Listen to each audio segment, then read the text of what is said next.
எல்லோருக்கும் வணக்கம். எல்லாம் எப்படி இருக்கீங்க? நல்லா இருப்பீங்கன்னு நெனைக்கிறேன். நானும் சிறப்பா இருக்கேன். ஒரு குட் நியூஸ் உங்க கூட ஷேர் பண்ணிக்கணும்னா, குவைத்தோட ஜெசிரா ஏர்வேஸ் அந்த ஏர்வேஸ் வந்து சவுதியிலிருந்து அதோட முதல் பயணத்த வந்து தொடங்கிடுச்சு. கொஞ்ச நாளைக்கு முன்னாடி இந்த ஏர்போர்ட் மூடும்போதே அந்த ஜெசிரா ஏர்வேஸோட சிஇஓ சொல்லியிருந்தாரு. குவைத்திலிருந்து ஒரு 2 1/2 மணி நேரம் டிராவல் பண்ணி சவுதியில இருக்கிற கைசுமா ஏர்போர்ட் அப்படின்னு சொல்லிட்டு நெனைக்கிறேன். அந்த ஏர்போர்ட்லேருந்து மற்ற நாடுகளுக்கு இல்ல வெளி நாட்டுல இருக்கிற குவைத்திங்கள வர வைக்கிறதுக்கு எங்களுடைய சேவை வந்து சவுதியிலேருந்து தொடங்கும். அப்படின்னு இந்த குவைத் ஏர்போர்ட்ல அந்த ஏவுகணை வரும்போதே அவரு சிஇஓ வந்து தகவல் குடுத்திருந்தாரு. அதன் அடிப்படையில் நேத்து தொடங்கிடுச்சு சிறப்பா. அது மட்டும் இல்லாம இன்னும் சில சேவைகளும் சாரி இன்னும் சில ஏர்வேஸோட சேவைகளும் தொடங்கும். அந்த சவுதியில இருக்கிற அந்த ஏர்போர்ட்லேருந்து அப்படின்னு நியூஸ் பார்த்தேன். ரொம்ப சந்தோஷம். யாராவது எமர்ஜென்சி அவசரமா போயே தான் ஆகணும் அப்படின்றவங்க சவுதி போயிட்டு போலான்னு நெனைக்கிறேன். ஏன்னா ஒரு 2 1/2 மணி நேரம் தூரம் வந்து பெரிய தூரமா இருக்காது. அதே மாரி அ குவைத்லேருந்து அப்படியே டைரக்ட்டா நம்ம சவுதிக்கு போக முடியாது. அந்த ரோடு வழியா இருந்தாலும் சவுதிக்கு போறதுக்கும் விசா வேணும். அந்த விசா வந்து ஒரு 3 நாளைக்கு முன்னாடியே வாங்கிட்டா போதும் அப்படின்ற மாரியும் தகவல் சொல்லியிருந்தாங்க. அதனால விசாவும் வந்து ஈஸியா கிடைச்சிரும். சவுதிக்கு வந்து அவ்வளோ அமௌண்ட்லாம் கிடையாது. கொஞ்சம் காசு தான். எனக்கு தெரிஞ்சு 25 தினாரோ, 15 தினாரோ சம்திங் சரியா ஞாபகம் இல்ல. அது டிராவலிங் போம்போது அங்க போற வழியில கூட கீழ இறங்கி ஃபில்லப் பண்ணிக்கலாம். ஆனா எங்க வீட்ல இருக்கிறவங்க, எங்க வீட்டு பணிப்பெண் சவுதிக்கு போம்போதெல்லாம் அப்படிதான் போனாங்க. விசா இங்க எடுக்கல. டிராவலிங் தானே ரோடு வழியா தானே போனாங்க. பை ரோடு போம்போது அங்க அங்க இருக்கிற அந்த கஸ்டம்ஸ்ல செக் பண்ணிட்டு, அந்த பார்டர் கிட்ட அப்படியே விசா ஃபில்லப் பண்ணி குடுத்துட்டு அப்படியே தான் போனாங்க. ஃபைனலா என்ன சொல்ல வரேன்னா, எமர்ஜென்சியா போறோம்னு நெனைக்கிறவங்க, இதுக்கான ரூல்ஸ் ஃபாலோ பண்ணிட்டு நாட்டுக்கு போங்க. லஞ்ச் வந்திருக்கு, சாப்பிடலாம். ஒரே பாத்திரம் வந்திருக்கு. தொறந்தா 2 முட்டை, வெஜிடபிள் பிரியாணி. சுட சுட இருக்குது. இதில் கேரட்டு, உருளைக்கிழங்கு, பீன்ஸா என்னது? பீன்ஸ் கிடையாது, குடமிளகா, அப்புறம் பச்சை பயிறு எல்லாமே போட்டுருக்காங்க. கொஞ்சம் முட்டை, கொஞ்சம் வெங்காயம். சேஸ் ஃப்ரெண்ட்ஸ்.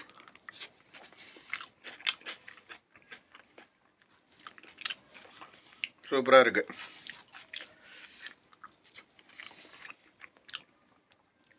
சாப்பிட்டு வெயிட் பண்ணுவோம். ஒரு வழியாக இன்றைக்கி அந்த பொருள் எடுத்துன்னு போக வந்துட்டாங்க.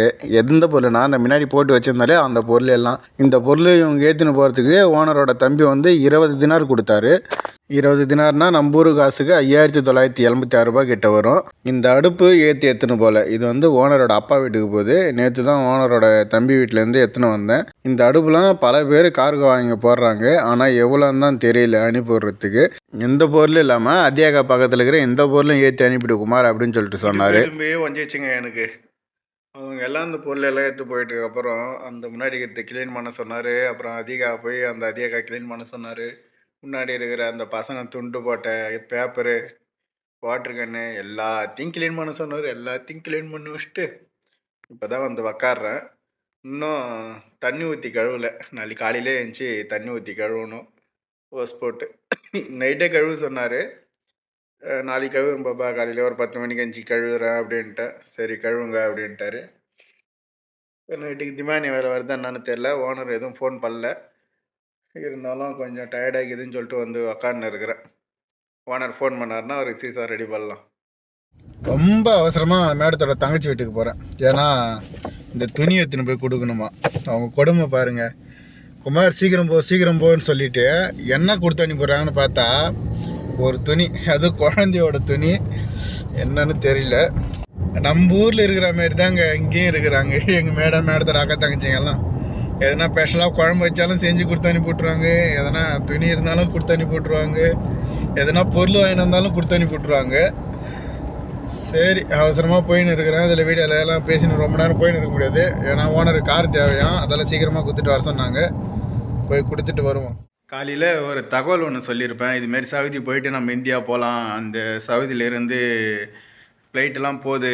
இந்த குவைத்தோட ஏர்லைன்ஸ் கூட அங்கே வந்து இது பயணம் போயிடுச்சு அப்படின்ட்டு அதோட அப்டேட்டாக கூட வச்சுக்கோங்க. இது விசா வந்து 3 நாளைக்கு முன்னாடி அப்ளை பண்ணணுன்ற மாரி நான் சொல்லியிருப்பேன். ஆனால் இப்போ வந்து அப்படியேப்பட்ட விசாவே தேவையில்லை. டிரான்சிட் விசான்னு ஒன்று இருக்குதான். அது வந்து ஃப்ரீ தானே அந்த விசா. அந்த விசா உங்களுக்கு வேணும்னா உங்களுடைய பாஸ்போர்ட் வந்து ஒரு 6 மாதம் வேலிடிட்டி இருக்கணும். அது இல்லாமல் நீங்கள் வந்து அந்த சவுதியோட ஏர்லைன்ஸ்லேருந்து நீங்கள் டிக்கெட் புக் பண்ணியிருக்கணும் அப்படின்னு சொல்லிட்டு அதில் போட்டு இருந்துச்சு. அது வந்து 96 மணி நேரத்துலேருந்து 4 நாள் வரைக்கும் வேலிடிட்டி இருக்குதான் அந்த விசா. இப்போ இங்கேருந்தே ஃப்ளைட் இல்லை சவுதிலேருந்து இருக்குதான்னு கேட்டால் சவுதிலேருந்து இருக்குது. அந்த கைஷ்மான்ற அந்த ஏர்போர்ட்லேருந்தே நம்ம இது சென்னைக்கு ஃப்ளைட் இருக்குது. நான் செக் பண்ணி பார்த்தேன். அந்த வீடியோ தான் இது. இதுக்கே வந்து நான் வந்து 13ஆம் டேட்டு போட்டு செக் பண்ணேன். அந்த இதில் இருக்குது. குவைத்திலேருந்து அந்த ஏர்போர்ட்டுக்கு போனோன்னா கிட்டத்தட்ட ஒரு 2.5 மணி நேரம் ட்ராவலிங் இருந்தாலே போதும் அப்படின்ற மாரி பார்த்தேன். யாராவது எமர்ஜென்சியாக இருக்கணுங்க, இல்லை இந்தியா போகணுன்னு நினைக்கிறவங்க இது மூலிமா நீங்கள் இந்தியா போங்க. இன்றைக்கான வேலை முடிஞ்சிருச்சு. இன்றைக்கான தகவலும் முடிஞ்சிருச்சு.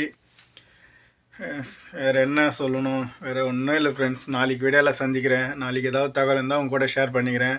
நாளைக்கு வேலை எப்படி போகுதுன்னு பார்க்குறேன். ஓகே, பாய், தேங்க்யூ.